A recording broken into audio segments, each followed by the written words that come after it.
This is episode 43, Timeout Part 3, During the Timeout. In episode 40, we discussed how punishment and discipline are different. There are clear benefits to your child's mental health to continue to find ways to teach your child rather than punish them. Episode 41, Why Timeouts, reviewed the history and purpose of timeout and at what ages timeouts are most effective. Much of the success of timeouts hinges on the goal of helping children to self-regulate and to make better decisions when they're angry. And it also requires parents to be calm.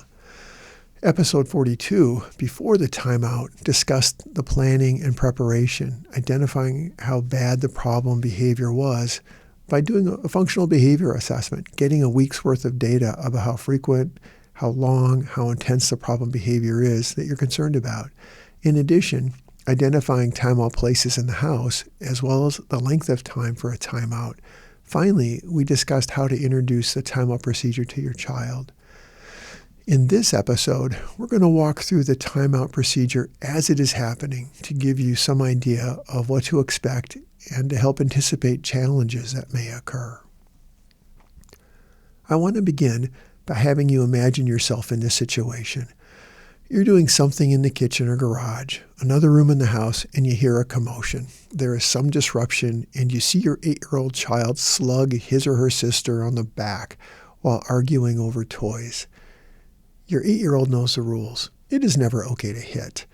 You have already talked to your children about the timeout procedure. Your child knows this routine. You've already thought through the location options. Your first task is to remain calm. This is the hardest part. The second task is to make sure the injured person is okay. Then, in a calm and clear voice, you announce that your child, the one who hit their sibling, has a timeout for hitting. You give them a choice. You say, you can either go to this thinking spot or you can go to your room. You need to go by the count of 3. If you cannot go by yourself, I will help you get there. Your child begrudgingly stomps off to the thinking spot, but continues to agitate, kicking the wall or throwing things into the room. You've already informed them that they can only use this spot if they're quiet and calm. They need to go to their room, but the door can remain open if they're quiet and don't come out. Your child stomps off to their room and slams the door. Door slamming is not helpful, but it does no good to have this conversation now. They will be there for the full amount of time discussed in the previous episode, and possibly more time if they're unable to stay calm and to quiet down. The child's job in this moment is to calm themselves down. This is called self-regulation. Parents often agonize about what to allow their children to do in a timeout procedure, and experts are divided on this issue as well. Some people think that children should sit and think about their behavior while in a timeout procedure. Others recognize how difficult it might be to enforce either sitting or thinking if the child is behind a closed door. They've suggested having a small basket of safe toys or books, fidgets, for the child to have available to them to help calm themselves down. Consider the dilemma here. On the one hand, sitting and thinking would be wonderful, except your angry child may not be able to do that in the moment. On the other hand, children's brains are still developing. Very young children have limited ability to problem solve and engage in the critical thinking needed to sit and think. A young child's primary means of communication is through their play. Having a small basket of fidgets, books, or toys may be just the thing to help the child settle down. Fidgets, books, and toys are the tools of childhood. Having these objects available can help the child distract their attention to calm down enough to begin to self-regulate. If this idea is distressing to you, allowing your child to play while in a timeout procedure, step back and consider this. Children learn to self-regulate through their play. Children don't always have the words or capacity to quickly move through moments filled with big feelings like adults do. When children are in a timeout procedure, we are not eyes on them. So how can we make sure they're not playing anyway? They may think about what got them into the timeout, but we can't know or make them think about it. How would we enforce it? Children are not getting a consequence from their toys. They're getting a consequence from their behaviors of aggression or disrespect, not listening or talking back. They may need a handful of toys or fidgets to calm themselves down to return to the situation. Please consider having a small basket of toys or fidgets or books for the child to use in a quiet time, thinking time, calming time, or time out. These 4 or 5 objects can help the child to self-regulate. The child is in a timeout for aggression or disrespect, not because of the use of a small group of toys. Think of these toys, the small group you've selected, as tools to help your child self-regulate. Much like you need something to calm down, clean the dishes, listen to music, fidget with something, your child may have the same need. If this suggestion is not acceptable to you, that's okay. If you have 1 or 2 locations in your home that are free of toys or other distractions that also meet the standards of being safe, well lit, and well ventilated, please use these. The purpose of providing this level of detail in this episode is to give you options as a parent to help your child self-regulate and manage their behaviors. Things that are not good to help children to self-regulate include access to any recreational electronics.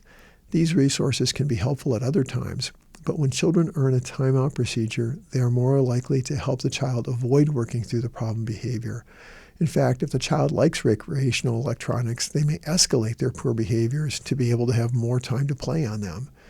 It is also best if no siblings or friends are part of the timeout procedure. Very few rooms, children's bedrooms or other rooms, are completely bare of anything a child can play with. Most children have some toys in their rooms.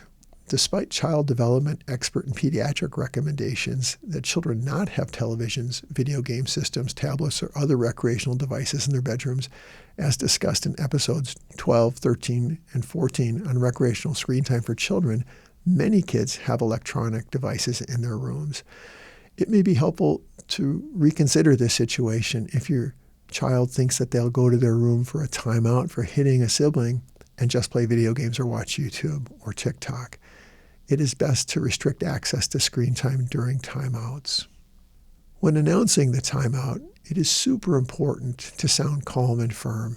This is why it is important to have thought out the location. If you decide to use a chair or carpet square, some other small space for young children, you can inform the child that they can choose to go to that space or to their room. You may decide not to have an option. You know your child best. If you prefer to keep your child close to you, or if they can self-regulate well enough to remain in a space close to where you are without distracting you or anyone else, that's fine. Don't threaten. Take charge and announce the timeout. When announcing the timeout, it is helpful to communicate exactly the reason the child is going to timeout, but not to make it a discussion or an argument. Talking about the behavior or consequence can happen after the timeout. Here are some examples of what you would say to your child. You threw the block at your little sister and hit her. We don't throw blocks in the house or at people. You have a timeout. You can go to your thinking spot now on your own, or I'll help you. Or you could say, you called your brother a hurtful name. In this family, we don't call names that hurts people's feelings. You have a timeout. Or, when I asked if your homework was done, you were disrespectful to me in how you answered. You have a timeout in your room. Disrespect is never okay. Some children will quickly comply and walk off to their rooms. They may shout, throw something, stomp their feet along the way, and slam the door. Let it go. For the moment. Rushing into their room when they are dysregulated and you are angry will not result in a good outcome. It will make a bad situation worse. Remain calm.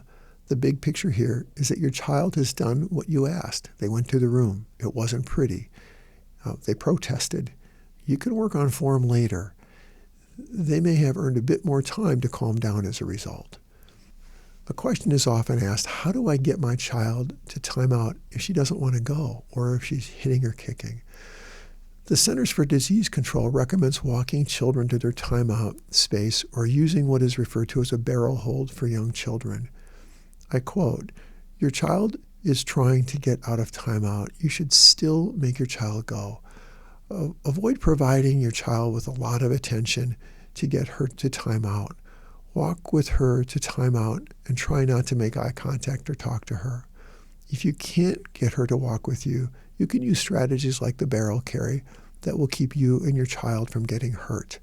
When using the barrel carry, you wrap your arms around your child, under the child's armpits and across the chest, with your child facing away from you. Be careful if you decide to carry your upset child to timeout. She may headbutt you or kick you or her attempts to get away. Do not drag or pull a child to timeout because someone could get hurt.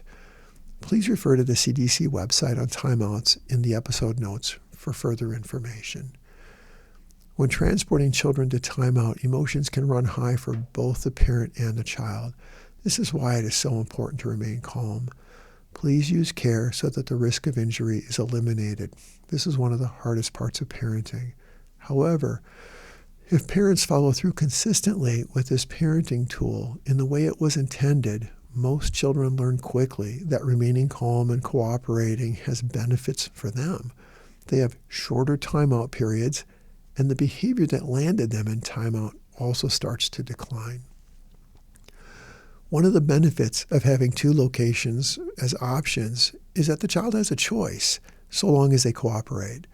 Sometimes, if the behavior is significant or bad enough, they may lose that option. Again, you, the parent, are in charge. There are many factors that determine location options, including the space in your home and who else is in the home. For example, a quiet time in the living room may not work so well if an older sibling is in the living room with friends and the misbehavior was related to wanting attention from that group of friends. Be flexible about the location if you're able to. The important elements of the timeout are that you remain calm and the child goes to the timeout as quickly as possible after they've been told to go. Another question that's asked, should the door be open or closed? Ideally, we want our children to calmly go to their timeout and return quickly, repair the damage done to the relationship, and get on with the day. Another way to make it easier for children to be successful in a timeout procedure is to give them the option of leaving their door open or closed. So long as they are quiet and remain in the room, the door can stay open. Again, our goal is to encourage the child to engage in self-regulation. If they are quiet and not coming out of the room, then they are already on their way to regulating themselves. There's no reason to close the door unless they want it closed. Some children just can't help themselves. Their behaviors are not well controlled, and they may pound on the door and kick the door. This often fades in a matter of days if parents are consistent. If this is happening repeatedly, it would be important to seek professional guidance for the specific circumstances with your child. Sometimes it is necessary for parents to hold the door closed from the other side of the door a number of times before the child realizes they can come out when they've calmed down, when they have regulated themselves. Again, as a parent, I can appreciate this may feel painful for the child and for the parent. The larger goal here is to help the child change their behavior and find ways to calm down themselves. Timeouts are about teaching and not about punishment. This does not mean that children like them, just like there are many things that we don't like to do. But that doesn't mean that those things are punishment. Please stay calm. When children are calling out from the other side of the door for you, please remain calm and respond quietly that the timeout starts when you are quiet. I'll repeat, the timeout starts when you are quiet. This is a mantra that you may need to repeat often before your child begins to change. Your presence and gentle voice is actually a small reassurance that you're not going anywhere and that you care enough to be there. Other than the gentle and calm reassurance that the timeout begins when your child is quiet, please avoid having to say anything else to your child. If you are confident that your child is safe, they're in a well-lit, well-ventilated room, do your best to limit interactions that could escalate their emotion until they are calmed down. You may find that your child agrees to do something or to stop doing something after you've issued the timeout command. Let's say that they're making loud noises that were bothering you or siblings, and that you ask them to stop several times. You finally issue the timeout command, and your child says they'll stop. It's important to follow through with the timeout. If you don't, then the timeout command starts to become only a warning or threat. This will be confusing to the child when you do occasionally enforce the timeout. Remember, the goal of a timeout is for the child to learn to self-regulate and to discontinue their behaviors that are causing problems. These mostly fall into the disrespect and aggression categories. You want your child to respond quickly to the very first or second warning and not wait until you've given the timeout command for them to become motivated to change their behavior. If you issue a timeout, plan to follow through. In the long run, you will need to use far fewer timeouts. Children do better when parents mean what they say and say what they mean. Please follow through. Sometimes children will say they have to go to the bathroom during a timeout. This can be handled in a fairly straightforward manner. If your child is not fully toilet trained yet, it would be acceptable to help them or allow them to use the bathroom. Some parents find that the bathroom can be a convenient timeout or quiet time space if it is also safe and free of dangerous cleaning products. If your child is toilet trained and has to use the bathroom, it is okay to let them know they can use the bathroom just as soon as their timeout is up. This is a common strategy that kids use to avoid being in timeout. While it seems harsh, consider that your child is toilet trained and they can hold their bladder for at least a few minutes. Also consider the timing of the request. If you determine that they're doing this to get out of timeout, how difficult will it be for you to get them back into timeout? How much negative interaction will you and your child have before the timeout is restarted? And how is their need to use the bathroom or sense of urgency any different than if you were on a car trip and the next rest area or available bathroom was 20 minutes away? In the CDC guidelines, this very question is posed. What if my child is in timeout and says he has to go to the bathroom? According to the CDC guideline, remember that you should ignore all the things your child says while in timeout. If your child uses a bathroom in the timeout spot or chair, it can be easily cleaned up. Your child may use the bathroom on himself every time he's in timeout if he knows it will get him out of timeout sooner.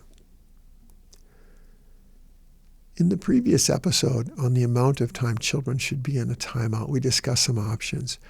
It really depends on your child and their ability to manage time. Some children do better with completing a small task like a 10-piece puzzle, which requires calming down, thinking, and problem solving in place of an actual timer.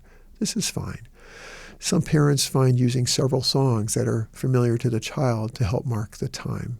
The timeout begins when your child is quiet. The most important element of the time is not its length. It does not have to be exact. Your child's ability to calm down is more important.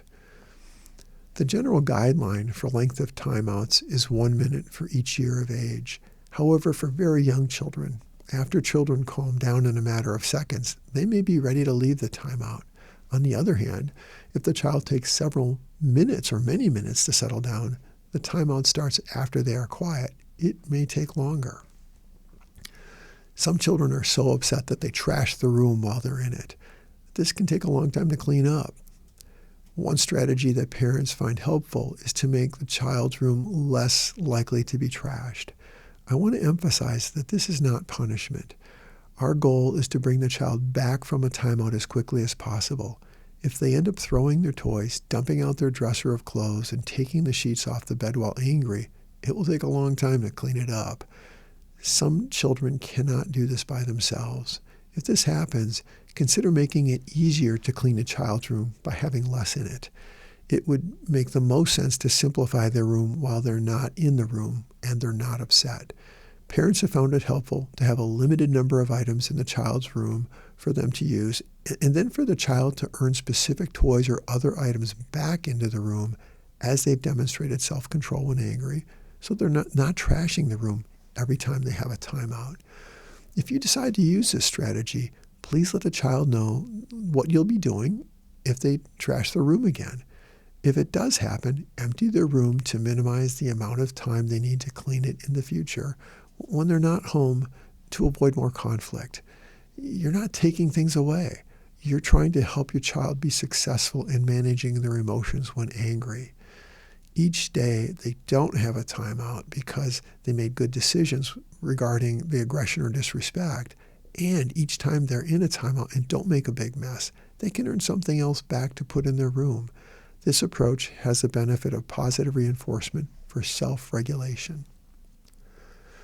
To recap, When implementing the timeout, remain calm and firm. Be clear about what your child did and announce the timeout, giving choices when appropriate. Don't threaten timeouts. Your child has two options for getting to the timeout spot. You may invite the child to go on their own, or you may escort them to help them get to the timeout. Your child can be in charge of where they go. You get to decide the two spots, so long as they go right away. Your child can be in charge of whether the door is open or closed, depending on whether they stay in the room and are quiet. Your child can be in charge of how long they're in the timeout, depending on how quickly they calm themselves down. Don't engage in conversation or arguments during a timeout. If you are present on the other side of the door, calmly repeat the timeout starts when they're quiet.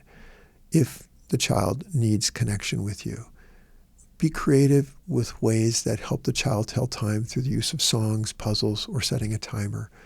Monitor how quickly your child calms down by themselves. If they go to the room right away, they may be able to come out more quickly because they're already self-regulated. Some kids are angry when they have to go into timeout. They may act like they don't care. Let it go. Watch what they do, not what they say. If they comment that the timeout doesn't bother them or hurt them, let it go. They are confusing the fact that you're trying to teach them with their own false belief that you're punishing them. Let it go. If you've been firm and calm, you are teaching. For older children who can do the math, it can help to encourage cooperation by further modifying the time, telling the child, if you go right away, your timeout is lessened. It might even be cut in half. This may only be appropriate for small infractions of disrespect or aggression. Why would this be helpful?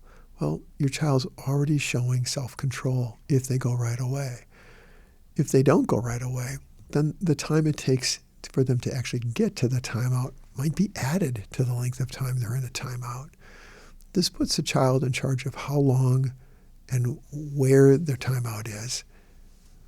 You can decide on each of these options. As the parent, you're in charge. In this episode, we reviewed the basics of implementing a timeout procedure and discussed some of the variations that parents might consider to be more successful in helping to guide their children to learn to self-regulate and to change behaviors that landed them in timeout. We also discussed some of the common challenges that children present when going to a timeout. There is no exact or perfect recipe for a successful timeout. Much of this depends on you, your child, and the environment they're in. Sometimes it takes some flexible thinking and making adaptations to be successful. Remember, your goal is to help your child change their behavior and to learn to self-regulate. If you are seeing progress with how you're using a timeout procedure, this is good evidence that it's working. In this episode, we've walked through what a parent can do and say to facilitate the child's movement toward a timeout procedure. It's important to remain firm and calm. Children are more likely to cooperate with a timeout if they have a say in some of the elements of the procedure that you can support or live with. You decide on the location options. They can pick one, but they have to cooperate to go and remain there.